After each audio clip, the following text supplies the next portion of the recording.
जय मसीह की। प्रभु का अनुग्रह आपके जीवन में सदैव बना रहे।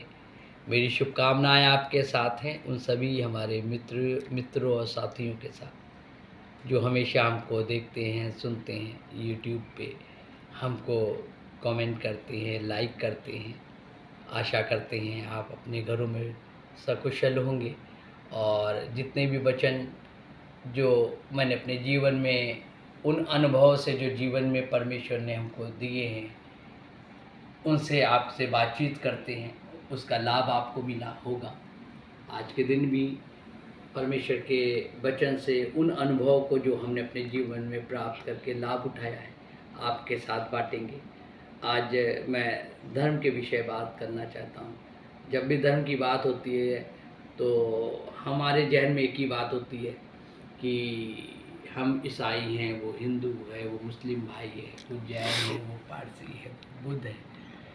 धर्म का मतलब जब हमारे सामने आवाज़ आती है, बात आती है, तो हम इसी से उसकी तुलना करते हैं।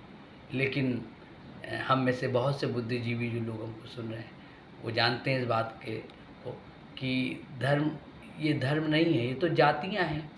और ये जातियाँ आज से नहीं थी, ये जातियाँ तो उस समय से थी जब परमेश्वर ने मनुष्य को बनाया, ये कहकर कि इसकी एक ही जाति है मनुष्य। और मनुष्यों ने अपने ऊंच नीच, भेदभाव, समझ, अकल के द्वारा एक दूसरे को छोटा बड़ा अपने को बनाते हुए धर्म जातियाँ बनाई और वो जाति के रूप में लोग जाने लगे। लेकिन धर्म की जब बात आती है तो आज आपको हम बता दें जो मैंने अपने जीवन में अनुभव किया है।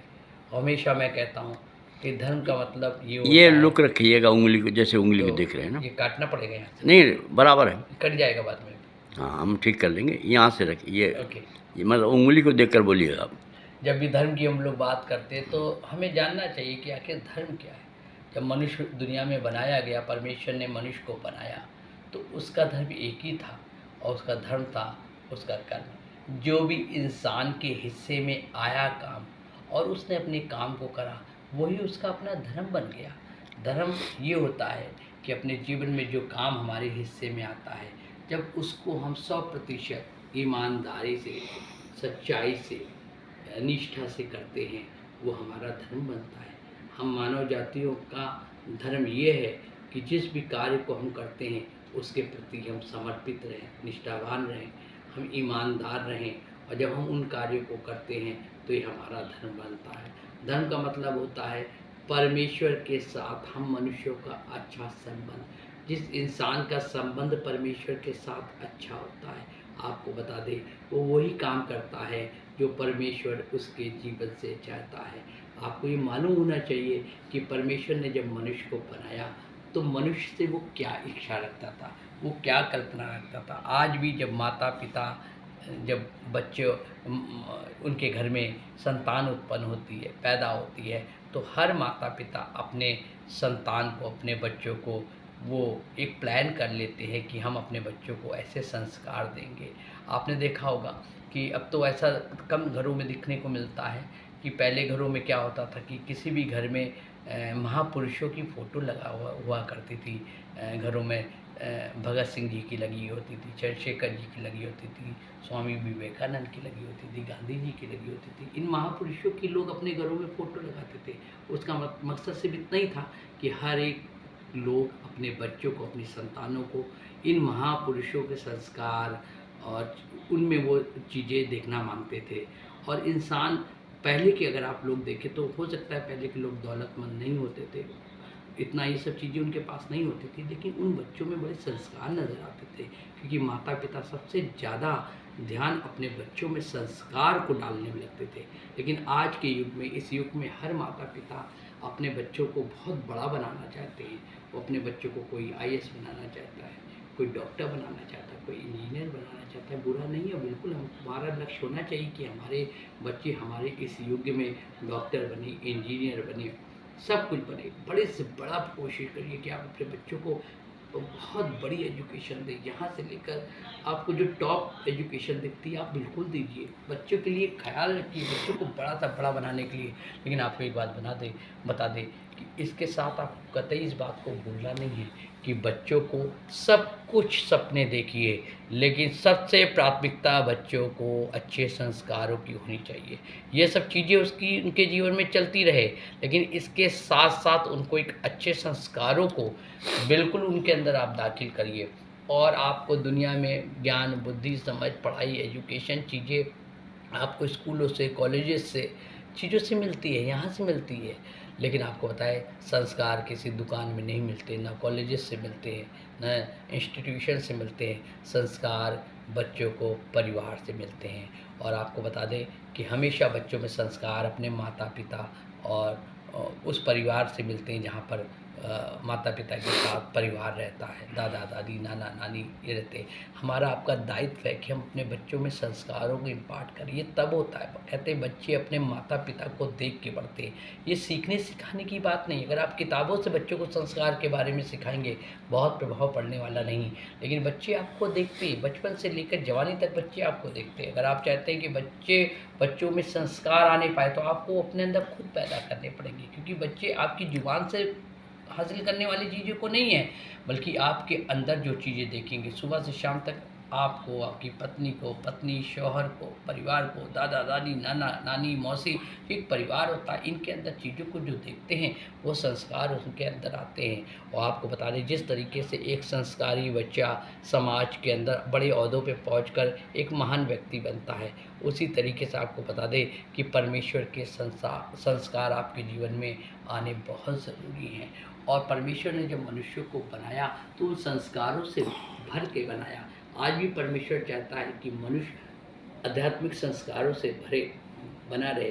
फर्स्ट कोरिन्थियंस 13 बाब पढ़ते हैं आप, तो वहाँ पे बताया जाता है कि आप कितना बड़ा ओहदा अपने जीवन में हासिल कर ले, आप भविष्यवाणी करने वाले बने, आप बड़े से बड़ी शक्तियों को अपने जीवन में हासिल कर ले, लेकिन अगर ये संस्कार जो बाइबल में बताए गए हैं फर्स्ट कोरिन्थियंस 13 बाब, अगर वो आपके जीवन में ना हो तो आपकी कीमत सिर्फ बताई गई है ठनठनाता हुआ पीतल और झिनझिनाती हुई झांझ है। पीतल की कीमत 200-300 रुपये किलो होगी, इससे ज़्यादा नहीं होगी, ये कीमत आपकी रखती है।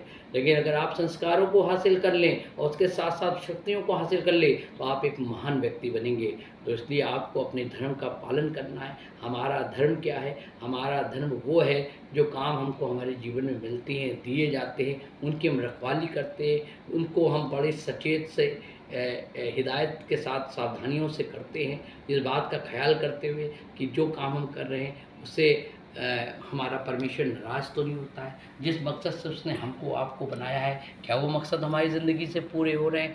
आपको ये ध्यान रखना है। एक महान पुरुष बनने के लिए, एक अच्छा पुरुष बनने के लिए, एक अच्छा इंसान बनने के लिए, एक आदर्शवादी इंसान बनने के लिए आपको उन संस्कारों को, उन चीज़ों को अपने जीवन में लाना है, ध्यान रखना है। आपको मालूम है कि जब आप अपने अंदर, आप हमेशा क्या होता है, हम लोग जैसे प्रीस्ट हैं या साधु हैं या संत लोग हैं, हम हमेशा दूसरों को सिखाने की कोशिश करते हैं।